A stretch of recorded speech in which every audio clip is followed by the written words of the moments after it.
आप सबका स्वागत है शिवतेज प्रतिष्ठान इस यूट्यूब चैनल पे। आप सबको सबसे पहले तो नए साल की बहुत बहुत बधाइयाँ। ये नया साल मुझे बहुत ही विशेष प्रतीत होता है। इसका विशेष कारण ये कि इस साल की शुरुआत में ही, इसके स्टार्टिंग में ही कुंभ मेले का आयोजन होने वाला है। तो चलिए जानते हैं कि कुंभ मेला यानी क्या। कुंभ आपने पुरानी पिक्चरों में 90s 70s की पिक्चर में देखा होगा कि कहा जाता था, एक कहावत थी कि मेरा भाई कुंभ के मेले में बिछड़ गया। ओके, तो ऐसा क्यों कहा जाता था? क्योंकि कुंभ का मेला it is the biggest greatest spiritual gathering in the world. ऐसी गैदरिंग पूरी दुनिया में कहीं नहीं होती, और वो भी आध्यात्मिक और धार्मिक। ये गैदरिंग और ये क्राउड इतना बड़ा होता है कि ऊपर सैटेलाइट से भी देखा जा सकता है, इतना बड़ा क्राउड ये होता है। और जो कोई हिंदू धर्म के रिनोड स्कॉलर्स है, स्पिरिचुअल टीचर्स है, स्पिरिचुअल लीडर्स है, संत महंत महात्मा इंक्लूडिंग नागा साधुज, यमुना गंगा और सरस्वती के त्रिवेणी संगम में आकर डुबकी लगाकर अपने शरीर और आत्म शुद्धि करते हैं और सारे पापों से मुक्ति पाते हैं। तो कुंभ के मेले का जो इतिहास है, वो जो उसका ओरिजिन है उसके इतिहास का, ये समुद्र मंथन से आता है। तो इसे अगर हमें जानना होगा तो देखना होगा कि जो महर्षि दुर्वासा ने देवेंद्र को, मतलब देवराज इंद्र को श्राप दिया था कि देवलोक श्री विहीन हो जाएगा।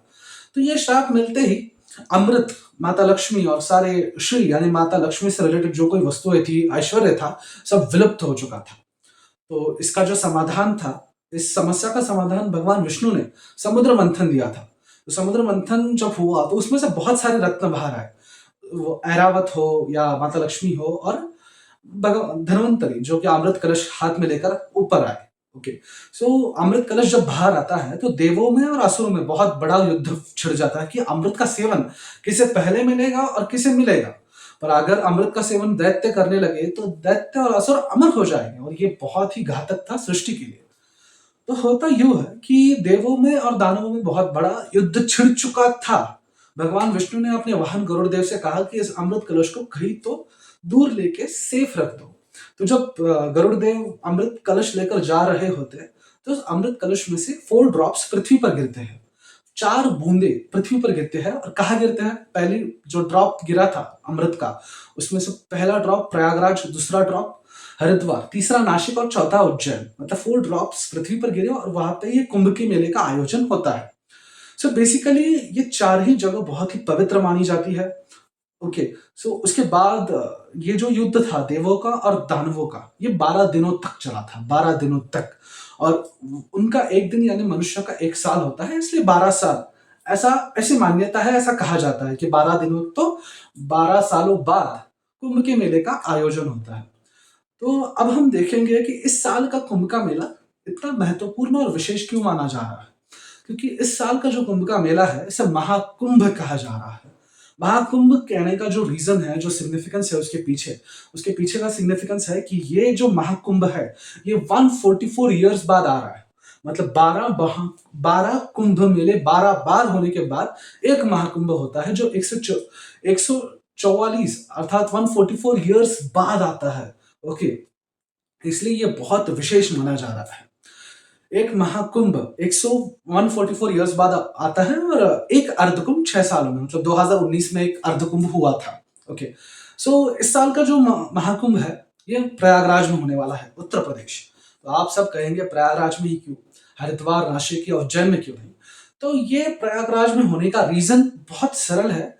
ये जो डेट है, टाइम है, लोकेशन है। ओके, तो डेट, टाइम एंड लोकेशन, क्या date, time and location decide होती है on the position of celestial bodies. So celestial bodies and especially Jupiter यानी बृहस्पति, बृहस्पति की पोजीशन से डिसाइड होता है कि किस समय होगा, किस तारीख को होगा और किस जगह पर होगा।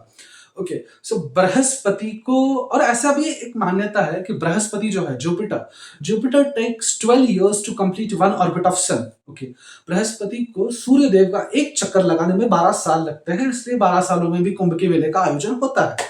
सो अगर बृहस्पति जो है वो टॉरस यानी वृषभ राशि में हो, वृषभ वृषभ राशि में अगर जुपिटर है या टॉरस में है, और सूर्यदेव और चंद्रमा मकर राशि में हो, इसलिए मकर संक्रांति, क्योंकि सूर्यदेव मकर राशि में प्रवेश करते हैं, इसलिए सूर्यदेव और चंद्रमा अगर मकर राशि में हो और बृहस्पति टॉरस यानी वृषभ राशि में हो, तो जो लोकेशन होगा वो प्रयागराज होगा। अगर बृहस्पति, मतलब आप समझे, बृहस्पति अगर टॉरस में यानी वृषभ राशि में हो और सूर्यदेव और चंद्रमा अगर मकर राशि में हो तो जो लोकेशन होगा वो प्रयागराज होगा। ओके, हो रहा है तो जुपिटर यानी बृहस्पति कुंभ राशि में होगा और सूर्यदेव मेष राशि में होंगे, तो ही हरिद्वार ये कुंभ मेले का लोकेशन होगा।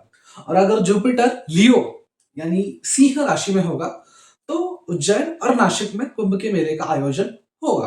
ओके, सो आफ्टर दैट ये जो बहुत ही इंपॉर्टेंट रिचुअल्स की रिचुअल्स जिसे माना जाता है कुंभ के मेले में, सबसे पहला की रिचुअल माना जाता है वो है शाही स्नान, जो कि प्रयागराज में इस साल होने वाला है। गंगा, यमुना और सरस्वती। तो सरस्वती देवी जो है वो सरस्वती माता जो है वो दिखती नहीं है। अगर त्रिवेणी संगम में आपने देखा तो बस गंगा और यमुना दिखते हैं, क्योंकि सरस्वती नदी जो है वो विलुप्त हो चुकी है। तो वहां पे वर्चुअल सरस्वती मानी जाती है या अंडरग्राउंड है सरस्वती, ऐसा कहा जाता है। ओके, सो वहां पे त्रिवेणी संगम है और उस त्रिवेणी संगम में डुबकी लगाकर स्नान कर कर शाही स्नान कर कर अपने पापों से मुक्ति या आत्मशुद्धि, शरीर शुद्धि, ऐसी चीजें होती है। उसके बाद संकीर्तन और भजन होता है, उसके बाद योगा और मेडिटेशन, और उसके बाद जो है वो जो कोई रिनोड स्कॉलर्स है, जो कोई स्पिरिचुअल लीडर्स है हिंदू धर्म के बड़े बड़े, वो फिलोसॉफिकल टॉक्स देते हैं। और जो बाथिंग डेट्स है, मतलब जो शाही स्नान किया जाता है, वो कुछ तारीख है 13 जनवरी से 26 फरवरी को।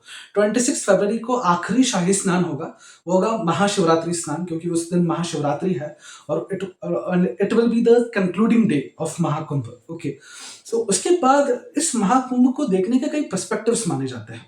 ओके, कई पर्सपेक्टिव्स है, धार्मिक पर्सपेक्टिव है और the most important for the India that is economy. Okay, so economy के भी कई पर्सपेक्टिव्स माने जाते हैं। उसमें से एक है ट्रैवल इंडस्ट्री, दूसरी है हॉस्पिटैलिटी इंडस्ट्री। ओके, सो इकोनॉमी को एक बहुत बड़ा हाइप और बूस्ट मिलता है। 2019 में जो अर्ध कुंभ हुआ था उसमें 200 मिलियन पीपल आए थे। ओके, जो एक्सपेंस किया गया था सरकार की तरफ से वो था 4,200 करोड़। 4,200 करोड़ एक्सपेंडिचर था 2019 के अर्ध कुंभ का। उसमें से जो वैल्यू जनरेट हुई वो थी 1,20,000 करोड़ वैल्यू जनरेट हुई थी अर्ध कुंभ से 2019 के।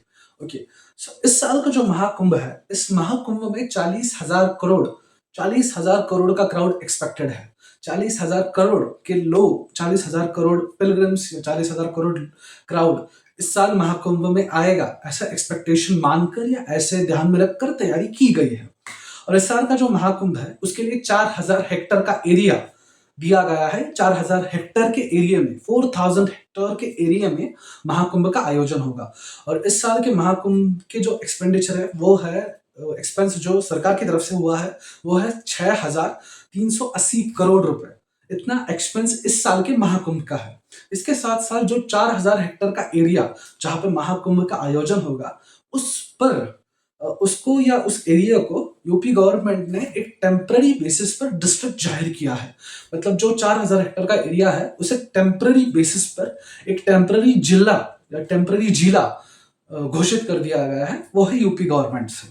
और सारे संत महंत जो हो गए, जो कोई बड़े बड़े स्पिरिचुअल लीडर्स जो 12 साल तपस्या करते हैं, और तपस्या करने के बाद, मतलब 12 साल में कुंभ मेला होता है तो 12 सालों की तपस्या के बाद जो कोई तपस्या के दरमियान जो कुछ पाप उनसे होते हैं उसकी मुक्ति के लिए, उसको नष्ट करने के लिए, आत्मशुद्धि के लिए, शरीर शुद्धि के लिए त्रिवेणी संगम में स्नान करते हैं।